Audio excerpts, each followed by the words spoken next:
Hi, I'm Chris Baber. It's that time again to cook with M&S, and today it's my smoky sausage casserole using this amazing Cook with M&S smoked tomato paste. So the first thing we need to do is get these amazing Cumberland sausages from M&S into a hot pan.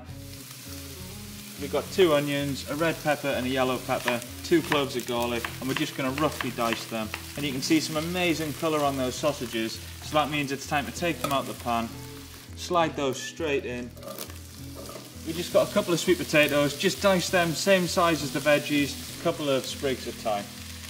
So here we go, my little secret ingredient, it's our Cook with M&S smoked tomato paste. It smells fantastic, and that's because the tomatoes are smoked for 48 hours over oak chips, and it's going to add an incredible depth of flavour to the finished dish. A couple of spoonfuls of that go in. We've got a good old tin of butter beans, all goes into the pan. Sweet potatoes going in, followed by some M&S vegetable stock. And then we're going to go back in with our M&S sausages, pop all of those in, and then we're just going to pop a lid on that loosely.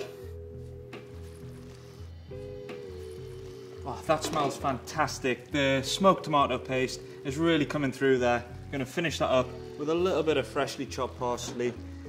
That is my sausage casserole made with Cook with M&S smoked tomato paste. And that's how I cook with M&S. Over to you.